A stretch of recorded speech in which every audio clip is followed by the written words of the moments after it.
Hi everyone, it's Ann here from Ann Makes. Thank you so very much for stopping by. Welcome into my studio. If this is your first time here, why don't you click on the subscribe button below there in the description or on the Ann Makes in the corner of the screen. And don't forget to click on the bell so that way you can be notified whenever I post a new video.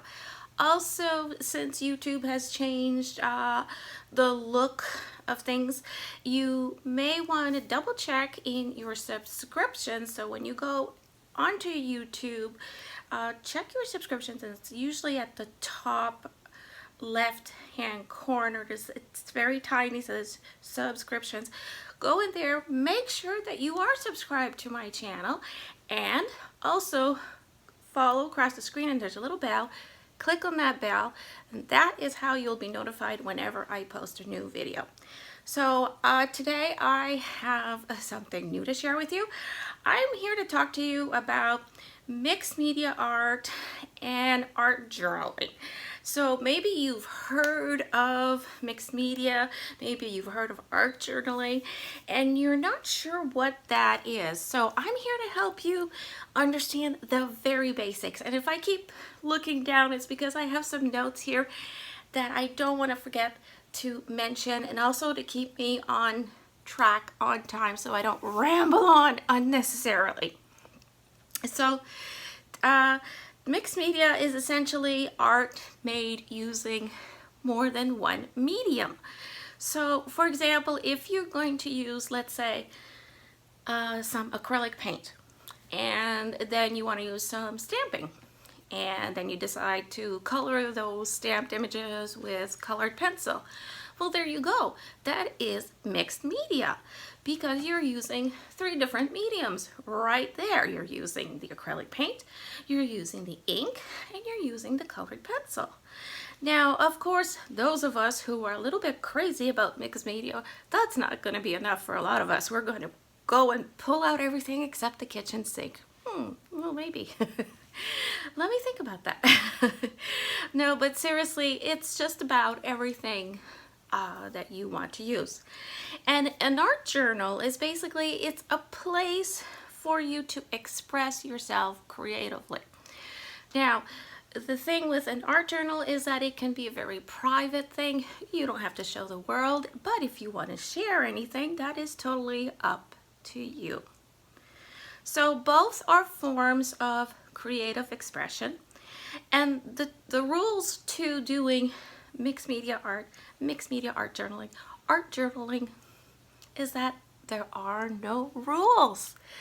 So today I have a video demonstrating an example, or should I say three examples of art journaling or mixed media.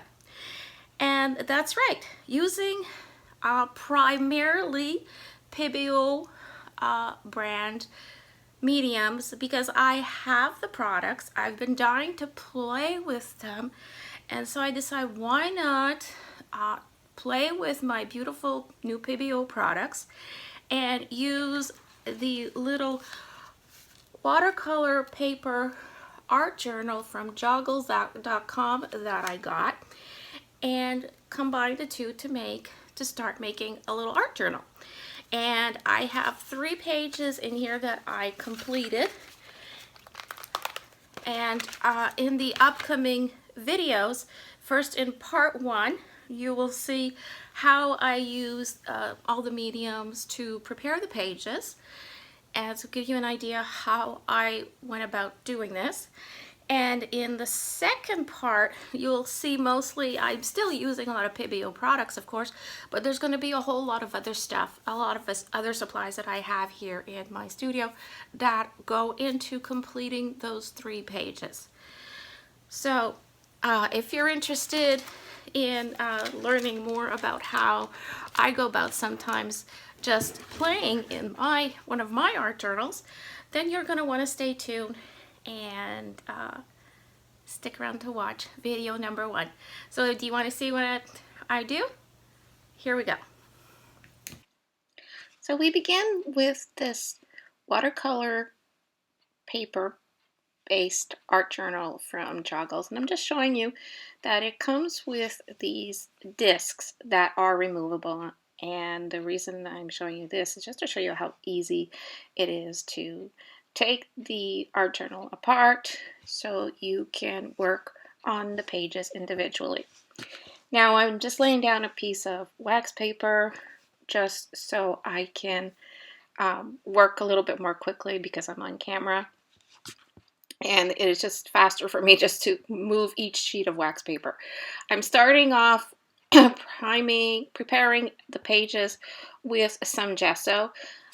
This is not an absolutely necessary step, but I know it's a step that a lot of we artists like to use, and I'm doing it myself here because I don't know how the paper will react to all the mediums I'll be using. So that's the first step. I just use some gesso, which is like a primer, prepare the pages, and I often just let them air dry. I walk away and go do something else, but here I'm showing you have the option of using a heat tool like I did. So then I use some of the Pebeo acrylic paint. It is an artist quality, it is a high viscosity, it is Dyna, and the color is iridescent red blue. It is really a shiny, pretty red. I just love using it. And then I throw in some of this pink color. The correct name for that is fluorescent pink, number 371. It is a fluorescent color, and I'm just adding some water because I've been painting it on directly with a dry brush very thickly. I just want to see how it react, and now I'm just adding water just to get a kind of a mottled effect, and that's what I'm doing. So far I'm loving these paints. They are so silky, smooth, and the colors are so vivid. I'm a big fan of these paints. So I put that one aside to let it dry. Now with the second page that's already been prepared with gesso, I thought, oh, let's try the modeling paste from Pebeo and a brass stencil just to see how it goes. Now I put this closer here, and maybe I'm kind of a spoiler here. The thing doesn't turn out the way I want in the end, but that's okay. I will show you what I do to fix that. So I use the modeling paste from Pebeo with this brass stencil, and I think I have a successful step here, but I really don't. So on the third page here, I decide I'm going to do a masking tape background to get some effects. So the first step is I take some masking tape from, it's just regular cheap masking tape, and I tear it up. I want raggedy edges. I don't want it even. I don't want straight lines. And I just stick it on the page like that. I do trim off the extra bits so they don't get in the way of the next steps.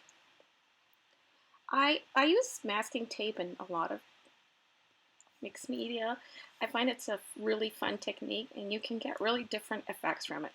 Now here's a new to me product. It is one of my favorite products from Pebeo. It is some Fantasy Moon Pebeo. This stuff is amazing, and as you can see, I'm stirring the contents of it with a little stick because all the good stuff goes to the bottom of these little jars.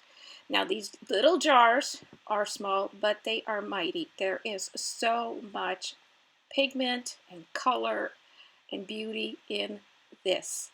It is kind of a smelly paint. You do want to, if you are sensitive to smells or you have any breathing issues, as I do, you do want to make sure that you work in a well-ventilated area. Now I'm also showing you the Vitrail by Pebeo, and I am using this color that is called,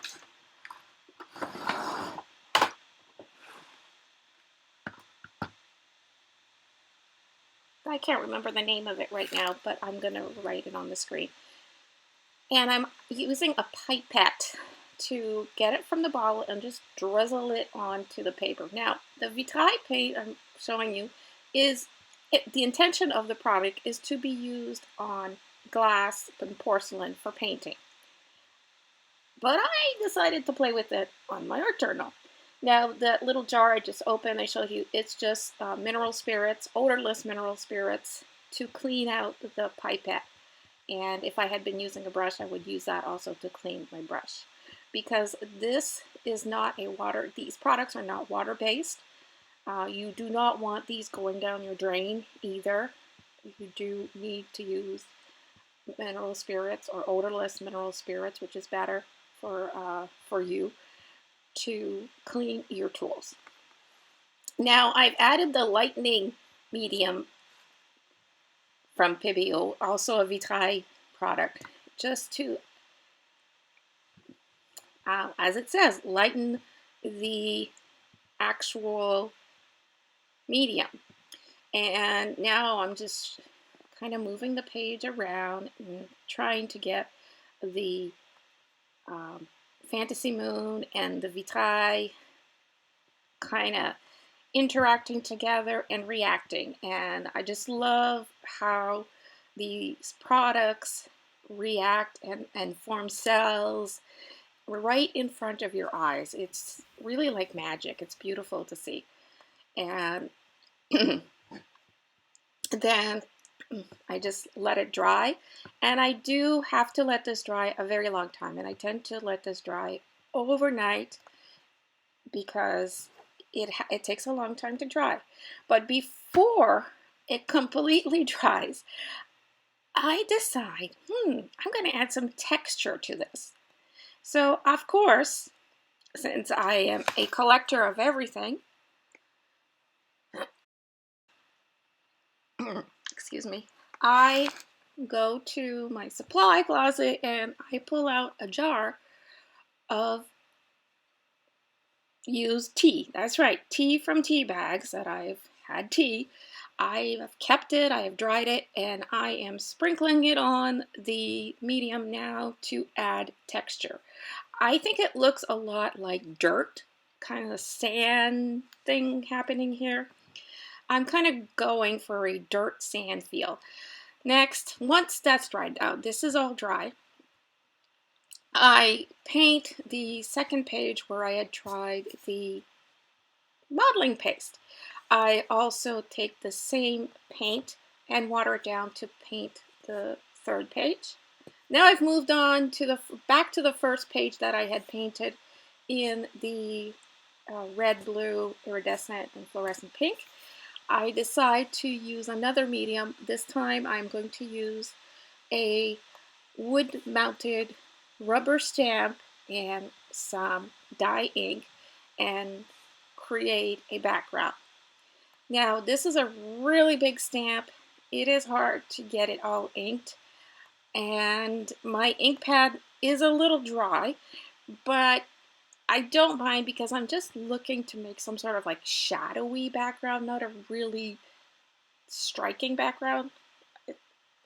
So this is what I do. I just want to add some other elements, some kind of texture to this layer. And that's what I do with the big stamp. Of course, let that dry. It dries pretty quickly, actually. If you want to see how these pages are completed, please come back to view video number 2 in this series. And I hope you enjoyed watching the first part. I hope that you got inspired to try art journaling in your own way. And I want to thank you so very much for watching. Please remember to subscribe. Please leave comments. I would really appreciate a thumbs up if you liked the video.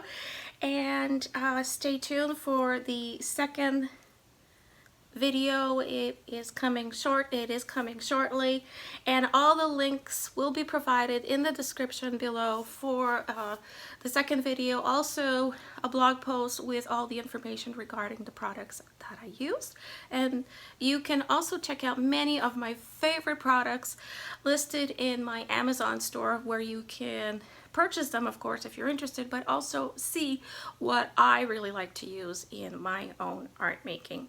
Thanks again for watching, and until next time, stay crafty. Bye.